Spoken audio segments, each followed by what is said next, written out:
What's going on, everybody, and welcome back to Jive Talking with Shane Diablo. That's right, this is episode 3. It's been fun to do these. I like doing it because it gives me a chance to just catch up on news stories and other video stuff and stuff that I didn't really get to for the week. And you kind of hover past it and go, that's something that I might do. So now what it's done for me is it's given me a goal in life. You know, I do a lot of stuff on the channel, but this gives me an opportunity to kind of just talk about the news events of the day or the week and try and put these up every week. Now, there is the video version that you're probably watching right now on YouTube. But if you are a fan of podcasts and such, you can go to Spotify and find Jive Talkin with Shane Diablo there as well and just listen to it. There's always video bits and pieces that I'm going to put up here, so you want to come over and check out the YouTube page if you get the opportunity. Holy bananas, let's start it off with this. Sister of Kiss's Paul Stanley. Oh, and by the way, what did you think of that tour of Friday? I put up a video where we toured Paul Stanley's beautiful Beverly Hills home before they tear it to shreds. And he builds something new on the property, I guess. I don't know. But we go inside. It's almost like a first-person shooter game. And we go inside and we check this his house out to see how that man really lived. But this story here, wow. Paul Stanley's sister of Kiss, Paul Stanley, I hope he goes to hell. My God. Julia Eason. Yeah, his name was Stanley Eason, right? That's his real name. Julia Eason, older sister of Paul Stanley, has publicly slammed the Kiss singer-guitarist as an opportunistic, self-serving bastard and a scumbag who, I hope, goes to hell because he claims he didn't tell her about the recent death of their father. He didn't tell her about it? On November 7th, Stanley revealed that his dad, William Eason, and he'd always go on about his dad. Oh, my dad's 100. My dad's, and the guy lived quite a long time. On November 7th, Stanley revealed that his dad, William Eason, recently passed away at the age of 101. My God, that's a long go. I had a grandfather that lived to 97, and he couldn't wait to get the hell out. I mean, that's a long time. Here's a Paul quote here. My dad, William Eason, has left the earth after 101 years and 7 months. His thirst for knowledge never waned. He could speak on virtually any subject. His pride in my accomplishments was heartwarming, as was seeing his love of my family. He said he'd always be with me, and he will. Julia Eason took to Facebook to blast Stanley the very next day. Let's get into it, baby. My brother Paul Stanley has always been an opportunistic, self-serving bastard. He slandered our entire family in his epic sob story, Face the Music, and was recently quoted as saying that he didn't care if my father died. Where's that from, though? Where would he say that? You know, in the airport? Hey, how's your dad? I don't care if he dies, you know. My father, William Eason, with whom I was very close, passed away yesterday at 12:19. I was not informed of this, however. Well, are you that close or not? Until 6 p.m. when I called the hospital because my brother failed to inform me. He also tried to poison my father against me. Oh boy, this is sour grapes. Poison sour grapes here. I mean, I don't know what the ins and outs of the story is, but telling him that I planned on ripping him off for lots of money. No! You rip Paul off for lots of money when he dies. I hope he goes to hell. Eason elaborated slightly while replying to comments left beneath her post. Oh, you know there's a lot of people in there going, "You're a Paul Stanley's the greatest man ever." You know, the Kiss fans, they'll back it up. Even if they don't know the ins and outs of the story and the family of the family unit, rest assured someone's in there with a death threat or two. Eason elaborated slightly while replying to comments left beneath her post, asserting that Stanley has helped me tremendously with monthly money support. What? But he cannot give of himself in any way. She later added, so Paul is paying money for you? Because of his celebrity, he has been coddled and forgiven for unacceptable behavior. Oh, I can smell that money going away if he's kicking her some green beans every month. Just as interestingly, when an FB group called Kiss Sync Army invited Eason to join them, stating that they do not like what he's done with Kiss, imposters, previous members bashing, lip syncing, etc., Eason declined. I cannot join a group that is committed to bashing him. But isn't she bashing? He is a scumbag. But he is still my brother. He needs to be held accountable for his fuck-ups. She sounds like a lovely person. I can't imagine Stanley will respond to his sister's comments publicly. I can imagine he may no longer help tremendously with money support, right? Maybe he's more noble than that, but would you keep giving money to a sibling who called you a scumbag in public? Absolutely no. The payment stop. Paul, I didn't get my, hi, Paul. I didn't get my money this month, and I was just calling to see what happened with that. You said I should burn in hell and I'm a scumbag. Yeah. What say you get in those comments and tell me what you thought of that. Next story up. Tommy Lee's wife. She's vouching for the weight loss process that Vince Neil is undergoing. There she is right there.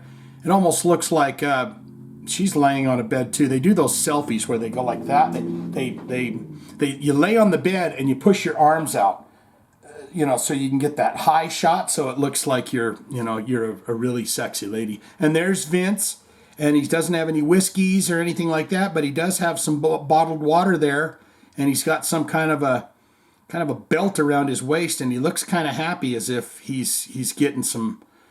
It's giving him a tickle. But it says, this year has been the year of odd Vince Neil stories. Besides not sounding too well, the breaking his ribs and falling off the stage, Neil made a headline.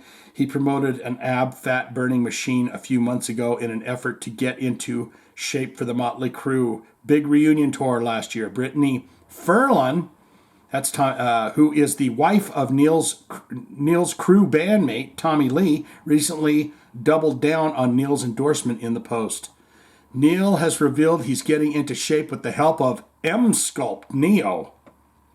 That's even got the trademark logo next to it. It must be very important and work very good.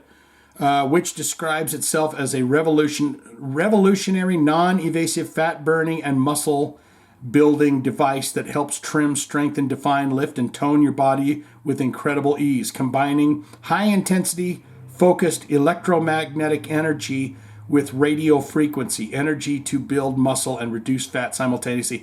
I don't know if I believe that. Do you remember the old black and white photo that showed the guy standing on the machine? Or it was like a video, and the big old fat guy didn't have a shirt on, but he had that band around his waist, and it was shaking him real hard.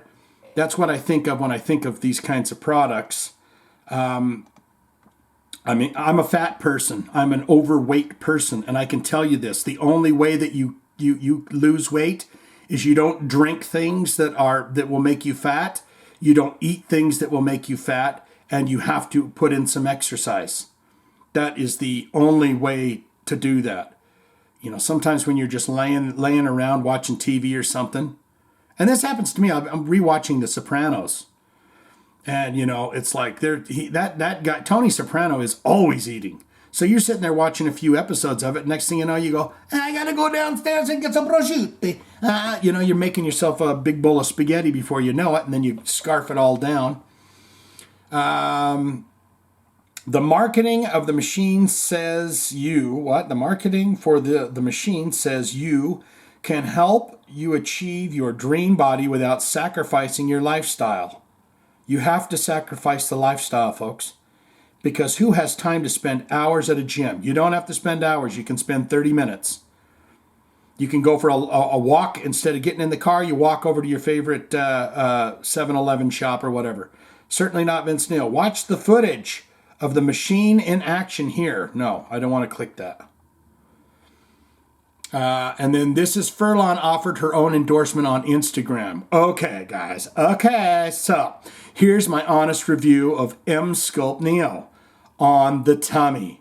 Not painful at all. Honestly, just feels like you're laying there and doing crunches, which I don't have to get up or move my body in any way. Yes, please.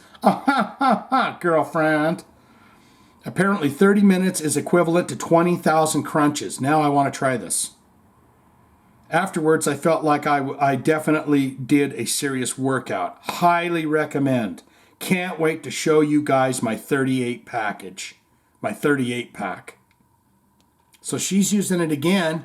And maybe Tommy had said something to Vince. Like, the wife's packed on a big tire around the waist, and she's using this product. So get in the comments. Has anyone used that? What do you think of that? I feel like you just, if Vince Neil comes popping out and he's looking like a stallion, then maybe it's worth investigating a little deeper. So get in the comments and tell me what you think of that. Next up, Slayer's Carrie King. The Black Album. I never hated it the way a lot of people did. I will be the first to admit that the Black Album threw me off. You've got Ride the Lightning, Kill 'Em All, Master of Puppets. I just listened to all of And Justice for All again and forgot how fantastic it is, even though you don't hear any bass on it. When the Black Album came out, a pal of mine went and did the stand in line, till midnight or whatever, and then they let you in and you can get he bought the cassette tape. We took it back and we're like, okay, this is kind of interesting. It seems a bit more kind of straightforward heavy metal, hard rock kind of stuff, which is weird coming from And Justice for All. We did have a head spinning, oh my God, what is going on here the first time we heard Nothing Else Matters. Beautiful song, beautiful ballad, made every thrash band and metal band go and do a ballad right after that. They're like, you got to do a ballad. But for me, it was tough because we were laughing out loud when he did I've mentioned this before in videos, but so close no matter how far, couldn't be much more from the heart. That little thing that he did there, we rewound about 1,000 times and laughed at it. It was just overwhelming.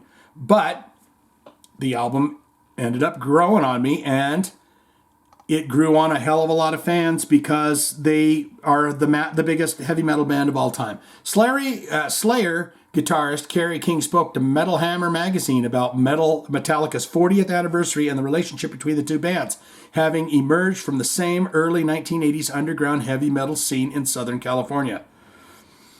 Where they were based in LA, but then they went up to the Bay Area, right? Because LA was basically glammed out, and they weren't getting the kind of reaction that they wanted, and then they started to travel to San Francisco and the Bay Area because that's where Exodus and all these bands were doing at the time, right? Asked what his reaction was to Metallica's 1991 self-titled album, also known as the Black Album, King said, I may not have been super stoked on it, but I never hated it the way a lot of people did. To this day, I like that record a lot. I think it's Metallica's, is that supposed to be best? I think it's Metallica, but I don't think it's thrash Metallica. Yeah, I agree with that. You can hear where all the influence come from, all of their older stuff. They just super slowed it down and made it super heavy. They made it super catchy. That record probably sold more than all of my records combined. Laugh. There was so much grief over that when it came out. And to be honest with you, everything that came out after that for a long time, that's what I have a problem with. I'm with him. But the Black Album, it's still heavy. It's got some fast stuff on it. Yes, I would agree with Carrie because that was where I jumped off the ship. The Metallica ship was, I did like the Black Album. I did listen to it. I had it in my little Volkswagen Fox at the time. But I didn't care for any of the other stuff that they did. The Load, the Reload, they went for kind of a goth look there in the 90s. And then it only got worse when Saint Anger came out, because I hadn't been paying attention to him for a long time. Saint Anger came out and it was like supposed to be kind of a return. And that's where the Some Kind of Monster documentary takes place, is when they're trying to come up with the music and stuff for Saint Anger. But I'm going to go ahead and agree with Kerry on this. I think he's speaking logic. He's laying down the 411, and yeah, I think he's probably right about that. Next up, we've got a couple of Slipknotties here, but this one blew my socks off. John Lydon, or Johnny, a.k.a. Johnny Rotten, sings School's Out. He was on The Masked Singer. And I didn't know that he was on there. I don't pay attention to this show, but I mean, Johnny Rotten's got a good voice for Sex Pistols, and he had a good voice for Pill. I could be wrong. I could be right. I could be wrong. I could be right. I could be black. I could be white. I could be white. I could be, but him singing School's Out, I think I need to hear some of this. So let's check it out. Well, we got no choice. Yeah, you can. Yeah, all that. Yeah, that's all. Making all the noise. Yeah. They found new toys. Oh, we can't salute, you can't find the flag. If that don't suit you, that's the flag. See, right there, I would say he did a good job of masking himself, because if it was the real Johnny, if he wasn't trying to, he wouldn't have been singing that low in the register. Well, you can't salute, you can't find the flag. He'd be, well, you can't salute, you can't find the flag. He's like a cross between Bob Dylan.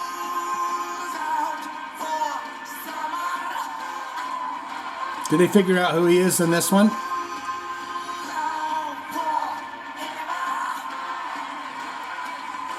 Look at these guys.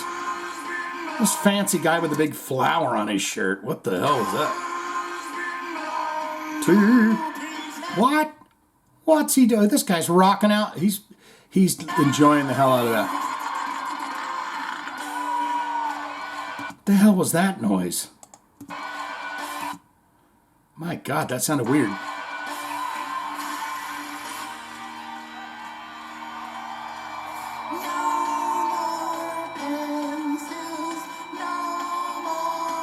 Is this show fun to watch? Should I be watching this?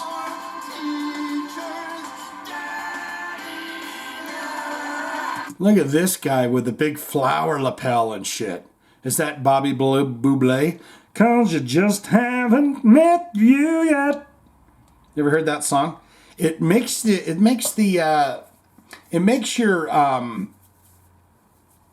clench your buns when I hear that. I just haven't met you yet. This guy looks like Bobby Bublé. And cue the smoke pots.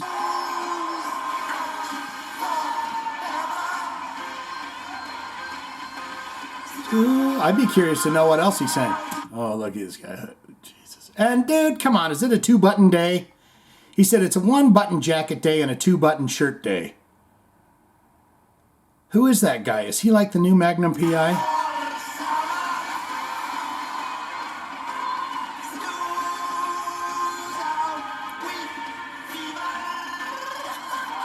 Oh, look at this dude going for it.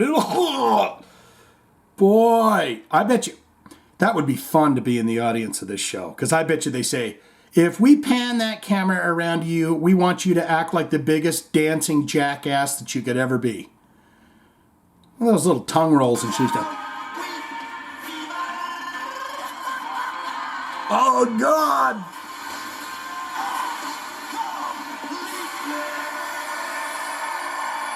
Do they get to ask him what they want to be? Like, we talked about Bret Michaels being the Banana Man.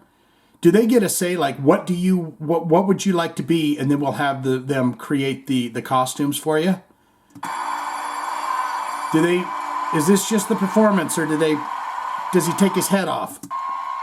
Okay, well, anyways, yeah, that was that. I feel like I would have guessed, just like I feel like I would have guessed with Bret Michaels. You know, they have a certain timbre in their voice that they can't really change for the most part. So I think I would have guessed that was Johnny Lydon. But I would be shocked when he took the mask off, because he doesn't seem like a very happy, friendly guy. Maybe he's trying to change his image. And I'm not going to play the video right now, but you can get on YouTube and watch this video that is absolutely horrifying. It's Johnny Rotten, and I think it's Pill. I think it's PIL that he's playing a show with. And it's in like Ireland or England somewhere or something. But somebody throws a goddamn glass mug and it shatters on his skull. And the guy is old. He's an older guy, you know? And it's like, man, that takes a lot of, who goes to a Johnny Rotten concert? And the guy's used to getting shit thrown at him. I mean, the Sex Pistols, he's getting smacked and slapped and shit thrown at him all the time, especially when they came for that one short tour that was half canceled in the United States. They were playing country bars or something, I don't know, but who buys a ticket to the concert, then goes in and has a nice frosty beer and then throws the mug? I mean, it's pretty crazy looking. You see it hit him and it shatters and he starts bleeding, and then the man comes out with a towel wrapped around his head so he stops the bleed. It looks like a turban or something, and he continues on with the show. I'm like, my God, man. That's one of those you can't bring me down kind of fellas. But what say you about that performance? Would you have guessed that was Johnny Rotten? And what do you think of the Johnny Bublé over there? Next up, I wanted to take a peek at this. This is a wheelchair-bound guy at the Slipknot concert. And I love this kind of stuff when people are like helping out and supporting and doing that. I went and saw, it was Testament. God, I want to say it was supposed to be Dimmu Borgir, but the keyboard player at the time was under 21, and this was a 21 plus, and they were militant. This guy was not coming in the club, so that they couldn't play. But it was Testament, it was Samael.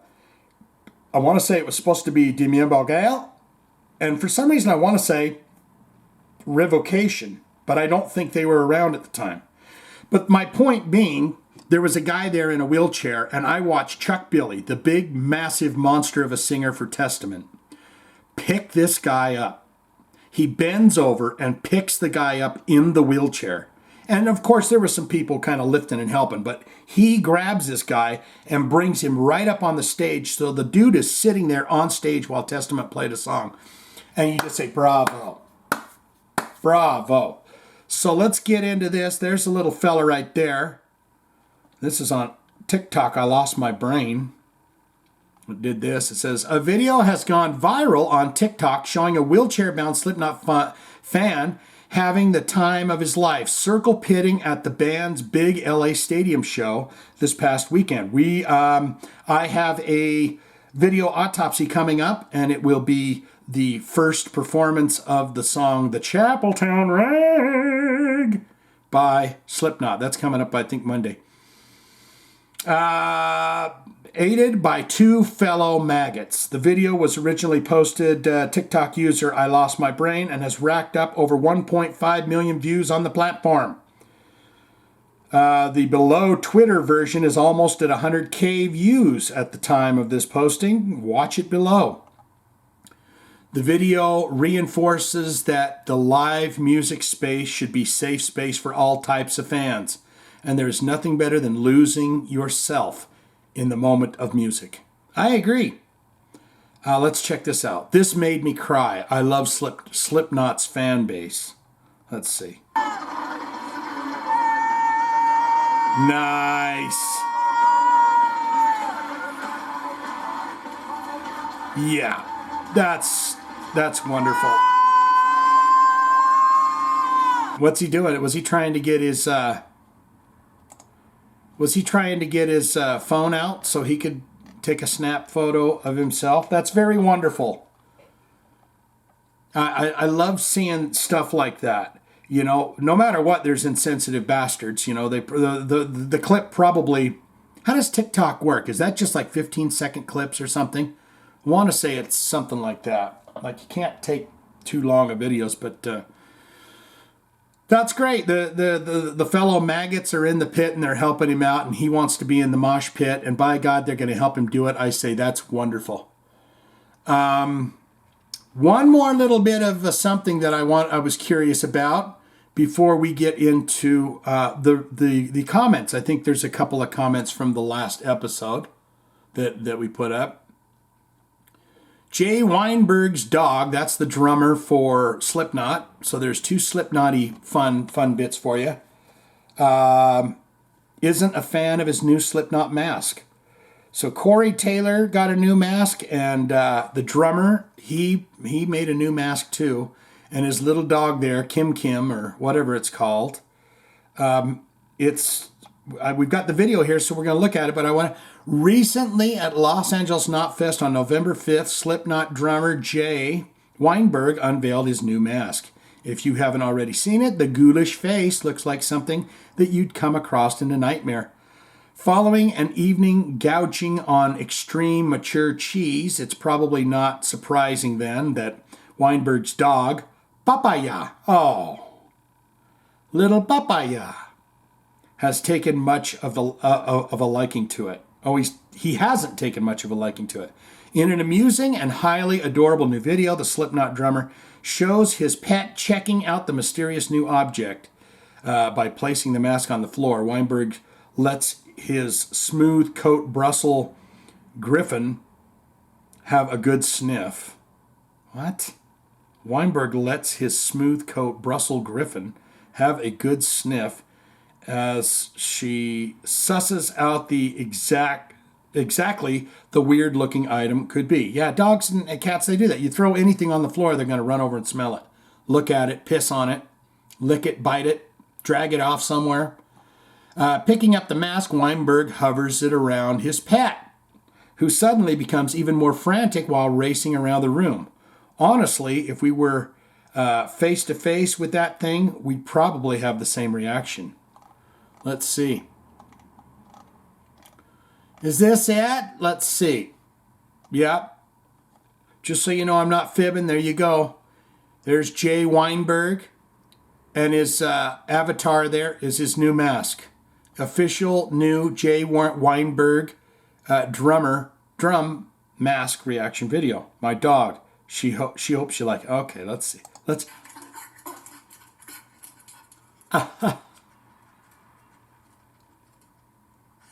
Takes a sniff. Then you're going to grab it. Oh, that's a cute little dog.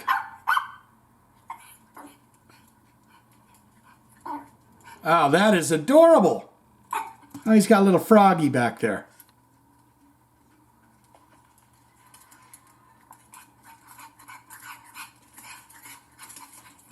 Oh, he just loves his owner, that's all. Oh, he's going to chase him around the house. Yes, indeed. What say you? What did you think of that? I thought that was all right. I like that. All right, let's get into a couple of quick comments. You know, the loyals out there, the fine, fantastic folks that haunt this channel, they never cease to amaze. And we're going to this. Michael Buchanan, we're going to the last line of your comments first. Shane, I do love these posts, so keep them coming. That's all I need.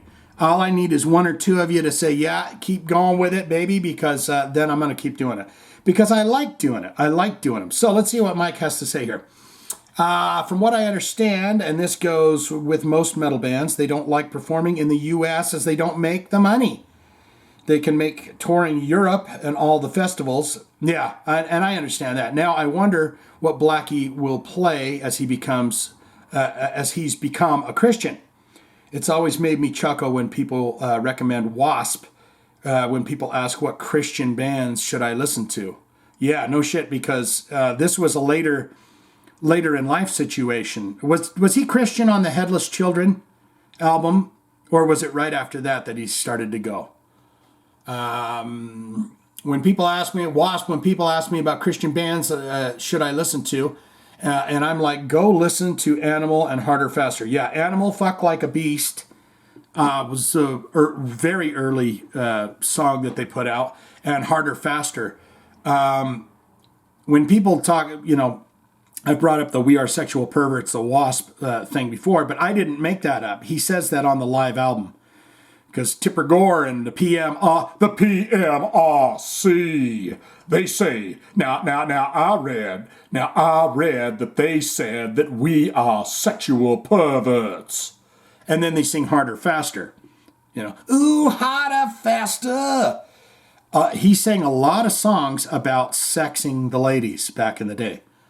And now maybe he doesn't do that anymore, but that is a very good point. Because if you're going to say, what kind of Christian band should I listen to, you need to put the caveat in there. You can listen to Wasp after the, Kill, Fuck, Die album. Didn't he put an album out called Kill, Fuck, Die? So he wasn't Christian,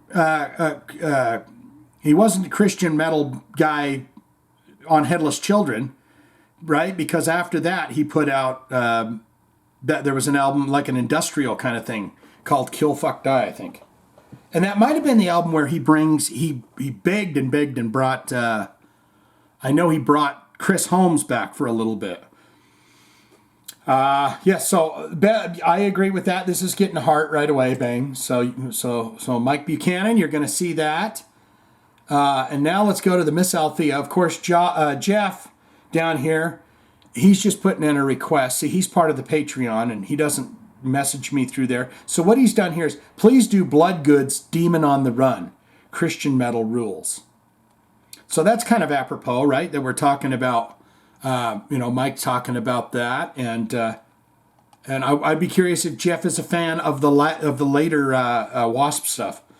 And then the Miss Althea, the wonderful one. I'm going to call my contribution to these ventures, the dumbstruck fool says. Kitty cat cry.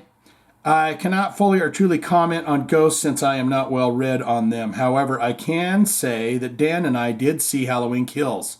Okay, I was admittedly lost on most of it, as I have never seen any of the movies in that franchise in their entirety. Oh, Miss Althea. But Dan has. How many times is he bothering you? Dan's telling you all the time, go watch the damn movie, especially the original. 78? And he felt it was decent. All right, well, that's not bad. I saw the one that was the Halloween remake, but I haven't seen the Kills. R.E. Ozzy. Jeezy peasy, will he ever really retire? No. After watching the Osbournes Want to Believe, which I do enjoy, and it's a guilty pleasure. What the hell is that? Is that a TV show? The Osbournes Want to Believe? I know the Osbournes, the TV show. That was massive. Wasn't that one of the first follow a family around reality shows? I just cannot take anything he may put out there too seriously, at least not right now anyway. Hopefully the new music will rock and he will make me want to believe. R.E. the Hensley in Ohio. Yes, the Hensleys, the man that shot the son. Anger management, anyone. The town of Blue Ash is a suburb of Cincinnati and about 20-25 minutes from where I grew up in southeast Indiana. So that story gave me cause for concern. Maybe they live a little too close to the Marathon Petroleum facility on Route 50, aka the Ohio Scenic Byway. Or one of the power plants, yeah. Any kind of nuclear plant, oil plant, power plant, it'll frazzle your brains. And there's something in the water. I don't know. As far as the Slipknot Out of Control S'mores Fest, the only thing that went through my head was Beavis and Butthead. Fire, fire, fire. Yeah, it's weird, right? There's been a lot of little news bits. I forgot that we did the bonfire at the Slipknot concert. And then in this episode, we got 2 little Slipknot nuggets. and else was lost for me. Even the dude hollering, baby, burn. Disco Inferno, burn, baby, burn. Disco Inferno does happen to be my #1 disco song of all time. Really? Horns up. She got the heavy metal horns here. And finally, your poetic reading of my episode 1 comment was beautiful. Heartsy.